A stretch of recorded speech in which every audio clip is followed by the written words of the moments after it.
Hey everyone, welcome to another week of covering One Piece. Today we'll be covering chapter 936, Sumo Inferno. Now, I want to start with the cover page, and these are the type of covers that I love when Oda does. We have Wanzi and Aokiji. I would love to see an anime comedy short with chapter covers like this, but it's a shame they'll never do them.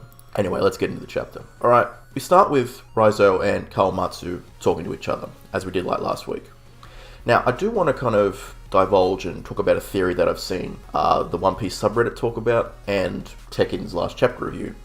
He talks about this, and the fact that it looks like Kawamatsu might be a mink, to be more specific, an otter mink. Now, for the reasons for this theory to come around was the fact that, he's stated multiple times to have been eating rotted fish, like an otter does. Another thing is he's been spitting bones. Otters actually have a similar characteristic. Another thing was the fact that in the Neko and Inu flashback, you actually see a figure that's been kind of cut from the panel who looks like a mink with those traditional hats you see like rice farmers wear. So this is kind of where that theory comes from, and shout out to Tekken and the One Piece subreddit for that, because I really do like that theory. I think that'd be a really cool thing for one of the members of Odin's clan that may be part of the Nine Red Scabbards to be an otter mink. I would quite like that, so it's the reason why I'm kind of shouting out that theory. But anyway, we kind of move over to what's going on with Queen. And he's basically talking to Luffy and Hyogoro, and they take off the Kurosaki handcuffs, and they're preparing some sort of, the Sumo Inferno, this kind of match they're going to have to kind of test Luffy, or kind of push Luffy and Hyogoro to the limit, see how they can operate under these kind of conditions. Now, this was really strange to me, because here Queen is taking off Luffy's handcuffs. Now, this is obviously nerfing Luffy, because he's being weakened from the Kurosaki. So, my impression is the fact that Queen, I would assume, would know who Luffy is. It's probably aware of his bounty, the reputation that he has. Yet he's taking off Luffy's biggest restrictor. I am quite shocked at this, because the only way I can justify this is that Queen thinks that he can beat Luffy in 1v1 combat. Now, this could be the character overestimating their own abilities or underestimating Luffy's abilities, but quite shocked at this. And I'm quite shocked that Oda would even take off the Kurosaki handcuffs, because, as Luffy stated in last week's chapter, he was using these to train his body, to make him stronger and increase his stamina or endurance. And the thing is, he's now taking this off while he would have fought with, some of Kaido's men. This, to me, would have been even better training. He's actually combating stronger foes. Like, I assume, he takes on one level of fodder, and the difficulty keeps increasing while he's wearing the Kurosaki. Now, obviously, that's not the case now, so it feels like that entire plot point just went thrown out the window, bye-bye. It's a little strange to me, but, here we are. This was interesting because it was good to see Luffy using his King's Conqueror's Haki. Again, very quickly, just knocked out the fodder. Queen, again, is not quite shocked at this. He's kind of laughing it off that he's got Conqueror's Haki, but again, you'd think Queen would be, concerned about this. This is clearly a very strong opponent, but again, Queen's confidence must be sky high, and he thinks he can take Luffy on. But we go back to the prison cell, and I thought this was an interesting point that Kawamatsu wants Hyogoro to stay alive. He's begging Luffy to keep this man alive. So I think this is also further hinting that Hyogoro is going to be a very pivotal character going forward in the story of Wano.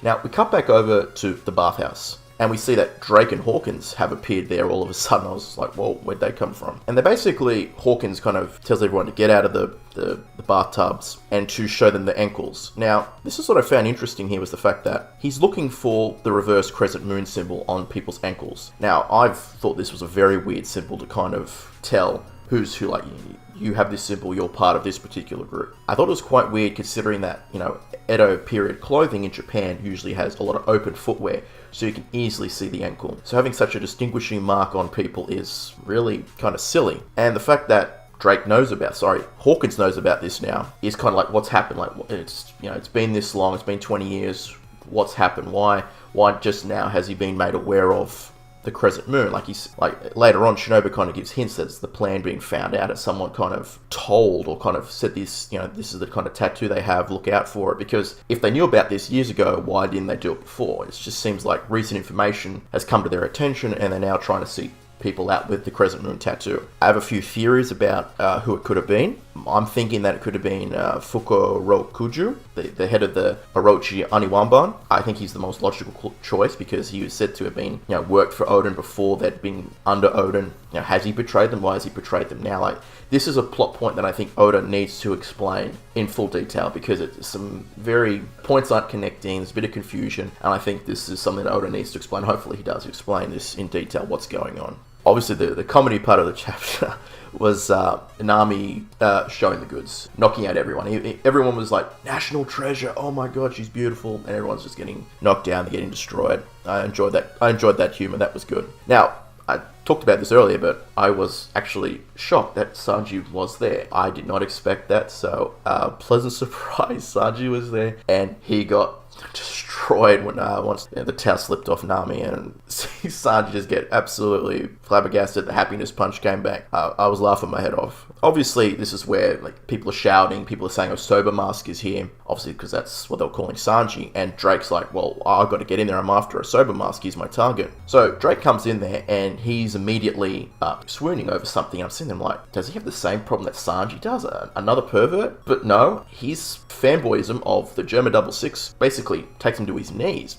It makes him faint almost. I've seen him like, wow. Now, again, I would like to divulge here for a moment, because this is, to me, very interesting. Law seems to also fanboy about the German 66, and now Drake has now confirmed to fanboy over the German 66. Now, this could be me reading too much into it, but I am wondering whether or not this is hinting at the possibility of an alliance with Law and Drake, because this is now this is, I think, the third time I've actually noticed there's an interesting connection between these two characters. And it's been often theorized that there is a connection, there is some sort of alliance or camaraderie or something between these two characters. And for being honest, it's just another piece of information or piece of evidence piling up in this regard. So I'm very curious to see whether or not that will come to fruition, or whether or not Oda's just kind of making fun of the fact they're both from North Blue, they both love the German 66. There's no real connection there at all, but we'll see. We cut to the next bit, and this is Sanji has gotten away with Robin, Nami, and Shinobu very easily, I might add. I was a bit shocked at this. I don't know, because of Sanji's speed, Nami's Mirage tempo, the fact that Drake was indisposed because of his fanboyism. I'm not sure, but it's what it is. Sanji's gotten away, and he talks about the fact that this was actually a bit of shocking information, was the fact that Beppo, Penguin, and Sachi have been captured. I don't know by who. I'm kind of shocked at the fact that they would be captured. I would assume Beppo is quite a strong pirate. So I would like to have known who's done that. I don't know how relevant this plot point is going to be going forward. Just a bit of a side job that someone's going to have to carry out, or whether or not this is going to be a huge thing going forward. I have no idea. But again, would be nice to have seen that, but it is what it is. We cut over to the Ringo part of the island, the Ringo state, and we see that Zoro has caught up with the guy he was chasing. Holy shit. I was not expecting a man of this type of frame to have stolen Zoro's swords. I would have liked to have seen, and this is probably my biggest complaint with the chapter, is how did this guy steal Zoro's swords? What transpired to allow Zoro's swords to fall in these guys' hands? Well, sorry, Shishui to fall in this guy's hands. I would have loved to have seen that, and we didn't. I'm really miffed off at that Oda would skip over that. Very disappointing. But either way, I did like the little joke that the weapon collector said to Zoro, you're chasing after me, and it took you a while to catch up. Obviously, Zoro had problems following him. Now, this is interesting because the weapon collector talks about putting Shishui sword back in the grave of Ryuma. Now, could this be hinting at the fact that Zoro could possibly get a better sword in this location? There might be higher grade swords in this gravesite or this shrine, wherever it may be. Is it hinting at that? I personally don't think that's going to be the case. I don't feel this is the moment for Zoro to get an upgraded sword. I think that possibility will come later. I think what this is hinting at is Zoro's contribution to this plan to take down Kaido and Orochi will be him defeating this guy, getting all the swords that have been collected there, and distributing them to the common people. Because we know there's a sword ban, there is a weapon ban, the people are not allowed to have weapons. Now, this could be Zoro gets these weapons and brings them back because, he's aware of these plans. So he understands that weapons are going to be vital in the upcoming battle, so he'll bring these weapons back and distribute them. to the people. And as we mentioned in last week's chapter, the fact that, there's 5,000 people potentially joining up in this battle, maybe more, they will need weapons. So this could be Oda's foreshadowing to that. I do want to make another kind of theory or prediction about this weapon collector guy. We have no name for him yet. I'm thinking, I think a lot of people will be kind of saying, well, he's probably working for Kaido and Orochi. I don't think so. I actually think he's actually a loyal retainer to the Kozuki clan or Lord Odin. My reason for that is